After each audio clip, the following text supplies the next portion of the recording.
sintonía en esta tercera parte de su Conversemos del día de hoy, 2 de julio del año 2012. Es un gusto para mí poder tener la oportunidad de entrevistar nuevamente al expresidente de la República de Guatemala, el ingeniero Jorge Serrano Elías. Bienvenido, ingeniero Serrano. Muchas gracias, Karina, por la oportunidad que ustedes me están dando de poderme comunicar al país, y sobre todo ahora pues que estamos festejando los 20 años del bono 14, porque ya esta es la 20ª vez que el pueblo de Guatemala recibe el bono 14, y yo pues me siento muy halagado. Hemos recibido muchísimas notificaciones, muchísimas cartas de agradecimiento. Lo que quiere decir es que nuestro pueblo es agradecido y sí se recuerda de las cosas que uno hace por él. Por otra parte, también ya estamos en el interior y en todas las librerías con la edición que sacamos de La Guayaba Tiene Dueño, que tiene el bono 14, que recuerda al bono 14, para que la gente pues tenga eso como un aliciente de esta edición, que va a ser una edición histórica, que es limitada, pero que es bonito para guardarla, ¿verdad? ¿Cuántos libros hay en el mercado circulando? Bueno, ahorita ya se han vendido como 7,000 libros, y esta edición es de 5,000 libros más, y esperamos, bueno, prácticamente lo que todos dicen es que esta llega escasamente a la Feria del Libro, que es el 20 de julio, y pues estamos muy satisfechos de ver la acogida que ha tenido el libro. Estoy abierto también a dar charlas por Skype. Ya me ha tocado reunirme con dirigentes de partidos políticos, con grupos intelectuales que quieren saber más sobre lo que hacemos, y esta semana voy a estar en 2 aulas en la Universidad de San Carlos. Así que está interesante. La verdad es que todo lo que yo quiero es promover hasta donde sea posible un diálogo nacional en torno a temas que son sustantivos, como el tema que tú quieres que hablemos hoy, que es el tema de la reforma constitucional. Para que el amigo televidente nos pueda comprender, porque mucha discusión y polémica ha soltado este tema desde que el señor presidente, el general Otto Pérez Molina, lo toca y lo saca y lo hace público. Ya comenzó a socializar los cambios de los diferentes 50 artículos que él tiene la intención de modificar, argumentando la posibilidad de poder gobernar mejor al país. Como expresidente de Guatemala, la primera pregunta, ¿es el momento para que se comiencen a tocar este tipo de diálogos en nuestra nación? La primera pregunta es el momento hoy? ¿El momento usted también sintió esa necesidad de hacer modificaciones a la Constitución? Y dentro de la misma pregunta, ¿son estos los artículos que debiesen de ser reformados? Hola. Karina, yo sí considero que la Constitución vigente es una Constitución demasiado larga, y es una Constitución que más tiene la estructura de un reglamento o de una ley común que de una Constitución. Una Constitución es la que debe preservar los principios que son básicos para el funcionamiento de una sociedad, y tiene que ser extremadamente explícita. No puede dejar tantos tramos para interpretación que se vuelva una aplicación subjetiva. Por eso es que yo sí creo que una reforma constitucional es necesaria en Guatemala. Ahora, si me preguntan qué reforma constitucional es la que se necesita en Guatemala, tengo que decir que he estudiado las propuestas que se están haciendo para la reforma de la Constitución y me parece que esto es un parche puesto sobre un tubo viejo, de una llanta de un carro viejo. Esto no sirve para nada. Esto es deshacer las cosas malas que se hicieron en el pasado, pero caer en nuevos esquemas que no conducen a nada. Déjame explicarte, realmente una constitución debe reglamentar un estilo de nación que nosotros queremos tener, pero la pregunta sería, ¿qué estilo de nación queremos? No es estar haciendo reformas simple y sencillamente para acomodar, es como hacerle, como alguien dice, es hacerle un traje a un jorobado. Ya nuestro sistema está jorobado. Nosotros sabemos que el sistema de Guatemala es un sistema ya inoperante, es caduco, no ha dado buenos resultados, nos ha llevado a un estado fallido.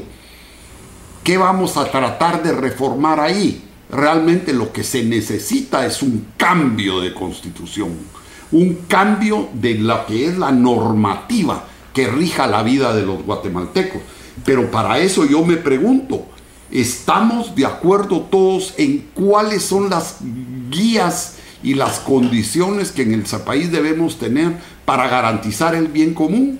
¿O vamos a ir a una reforma constitucional que solo va a garantizar el bien de los poderosos y los privilegios de los poderosos y acomodar a una gente que está ejerciendo el gobierno coyunturalmente?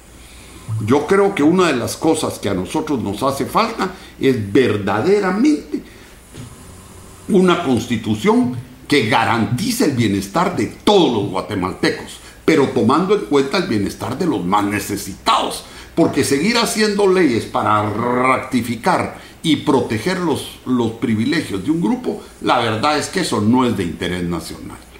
Con respecto al otro aspecto que es fundamental, es la garantía de los derechos de la persona humana, o como se llama hoy, los derechos humanos. Es decir, en una sociedad en que nosotros queremos que se respeten los derechos humanos, tenemos que decir cuáles son las bases, y eso lo debe contener una constitución. Nuestra constitución dice, reconocemos como los derechos fundamentales del guatemalteco todos los que están contenidos en todos los tratados que Guatemala ha suscrito, y eso tiene categoría constitucional. Eso es una cosa total y completamente ambigua. ¿A dónde puede el pueblo ir a buscar esos derechos consagrados para exigir su cumplimiento? Y cuando nosotros hemos ido a plantear algo en ese sentido, nadie quiere hacer caso. Y todos dicen que eso es demagogia y que eso no funciona. Realmente debemos de hacer un esfuerzo porque queden consagrados en una constitución cuáles son los derechos que queremos que se respeten a ultranza en Guatemala. De otra forma estamos perdiendo el tiempo. Y finalmente, ¿qué instituciones queremos para garantizar la democracia? Porque congresos corruptos, cortes judiciales corruptas, fiscales vendidos, instituciones de comunicación social controlados por pequeños grupos, eso no garantiza la democracia. Entonces, ¿cómo vamos a garantizar la democracia en nuestro país? ¿Cuáles son el tipo de instituciones que nosotros queremos? Yo, en todas las reformas que a mí me mandaron y que yo he podido estudiar, sinceramente no hay un diálogo, no hay un estudio, no hay ni siquiera la consideración de qué Estado es el que queremos. Esto es simple y sencillamente, o es más de lo mismo, diría yo. Y para hacer más de lo mismo no vale la pena que el país se gaste la cantidad de dinero y esfuerzo que se va a gastar para una constitución de esta naturaleza. La Constitución de 1945, que es la constitución que introduce todo el cambio social en el país después de la Revolución de Octubre, esa constitución es una constitución sintetizada, es una constitución que incorpora lo que en aquel momento se consideraba la avanzada en el mundo. Y esa fue redactada por 15 personas. Y no se tardaron, pero ni un mes en discutirla. Una constitución que no costó nada al país, le costó baratísimo. Pero ¿quiénes eran esas 15 personas?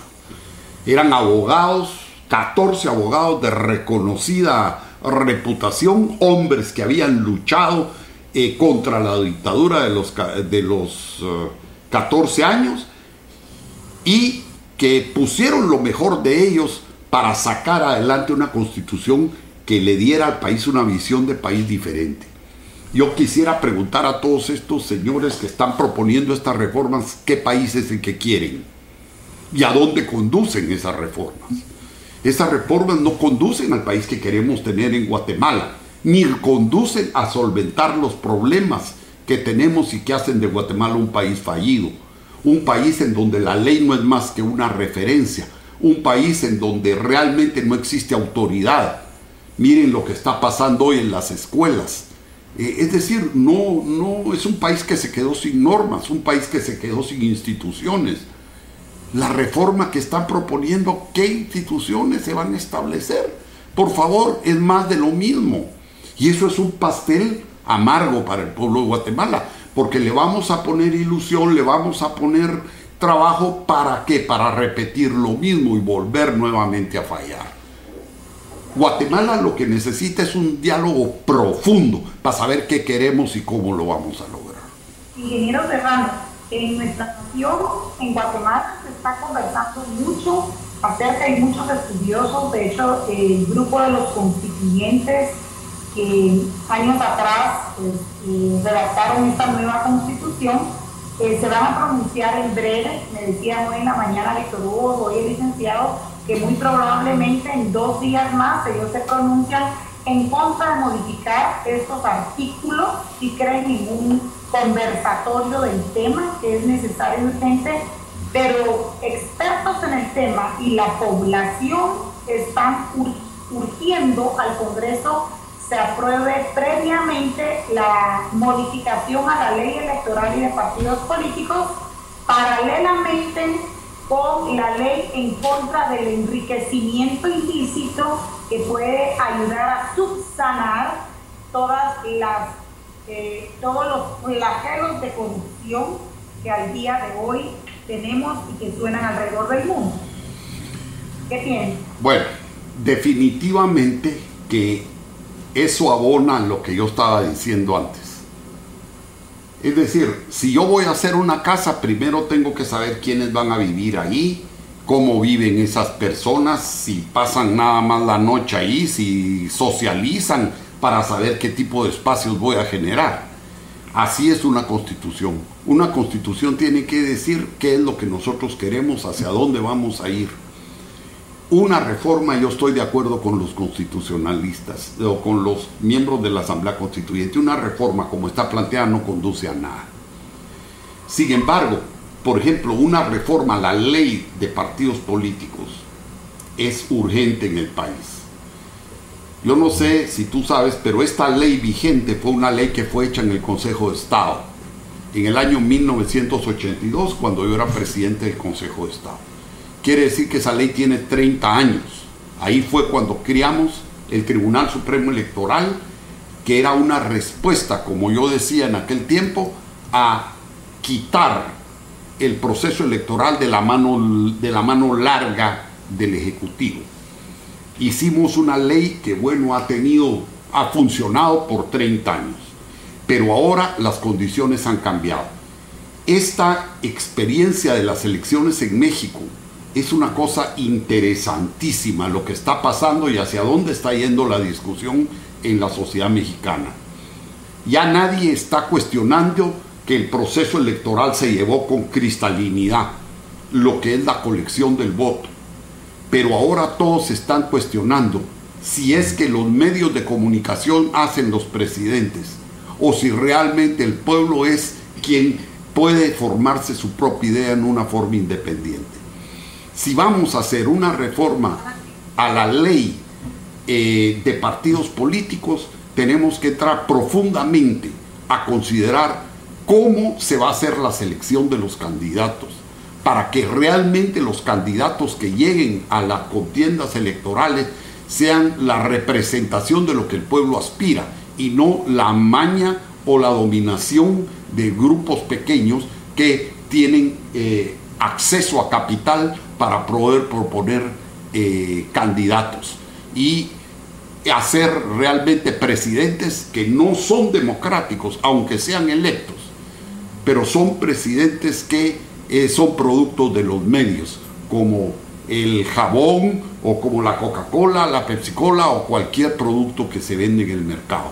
Realmente yo creo que deberíamos de seguir muy cuidadosamente esa discusión que se está dando en la sociedad mexicana, porque es hacia donde está el meollo de la cosa hacia el futuro.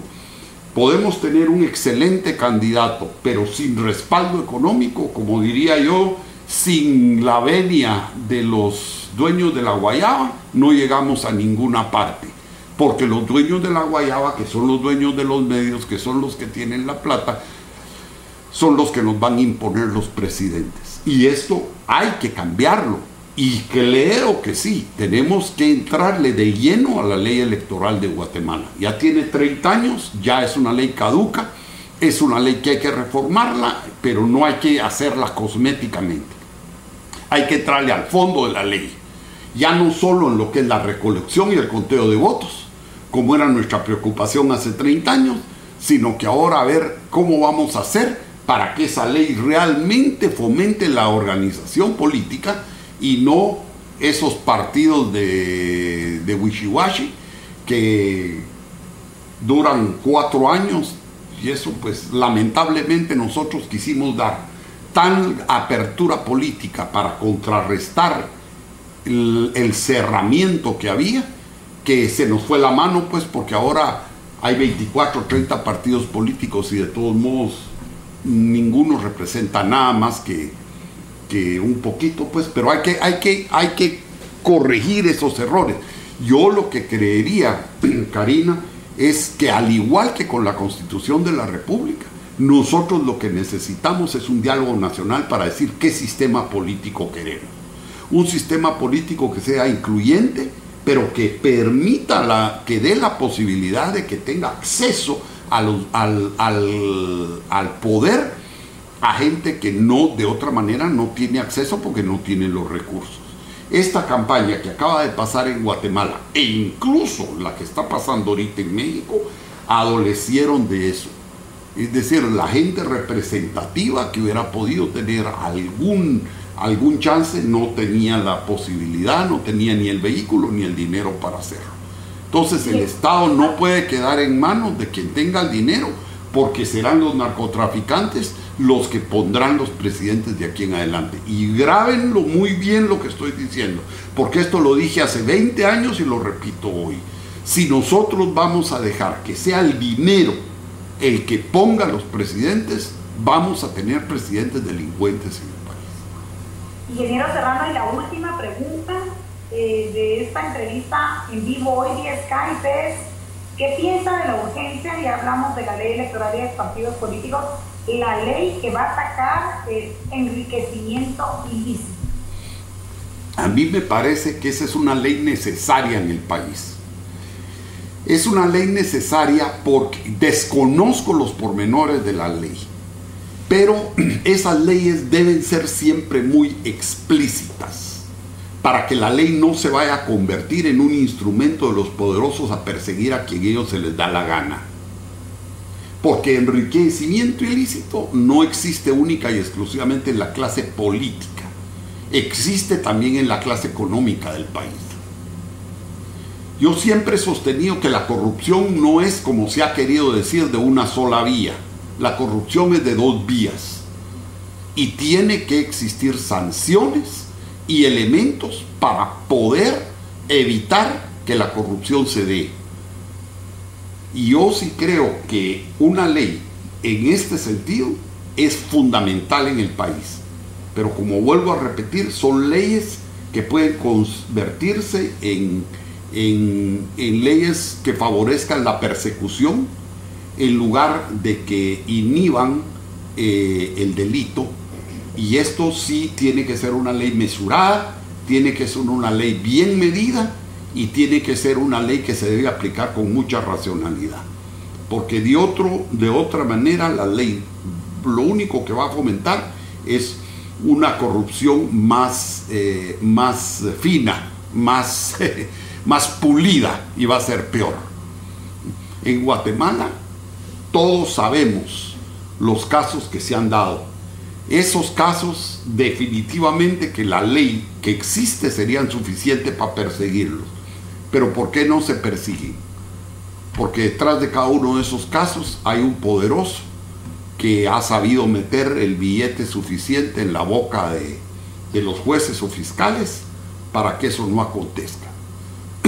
Nosotros, yo por lo menos, Karina, creo que la reforma del Estado debe llevar precisamente una parte de la reforma de un estamento de control social, como el que predicó Bolívar, que le llamaba el poder moral, o como por ejemplo lo que existe en Taiwán, que le llaman el estamento de control, en donde no importa lo que esté pasando en el ejecutivo, en el legislativo o en el judicial, hay alguien que está supervisando el control de eso y está controlando esos poderes para que se ejerzan de acuerdo a la ley, de acuerdo a la moral y a la ética.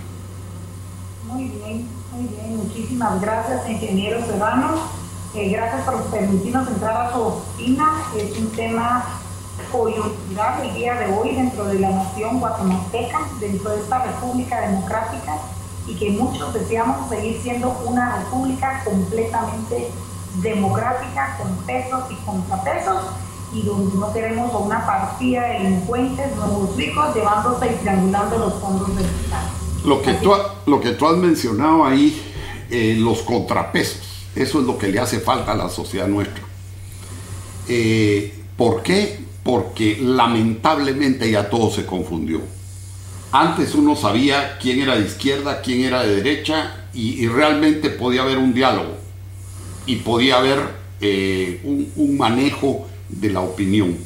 Hoy uno se sorprende de ver que gente que tenía la etiqueta de izquierda y que tenía una ideología de izquierda está más comprometida con gobiernos de derecha y recalcitrantes y reaccionarios, y gente de derecha está... La verdad es que perdimos el diálogo ideológico en el país, y entonces la corrupción llegó hasta esos niveles, y lamentablemente el país necesita recuperar los balances y contrabalances, porque es necesario que esos balances existan. ¿Para qué? Para evitar los abusos ideológicos de una o de otra parte, y para que el país se enriquezca del diálogo ideológico, el cual se ha perdido en el país. Muchas gracias, ingeniero. Nuevamente, esta es una entrevista vía Skype. Espero poder contar con una nueva oportunidad. Gracias, ingeniero Serrano. Gracias, amigos televidentes. Sigan en sintonía con la programación regular de la academia. Muchas gracias.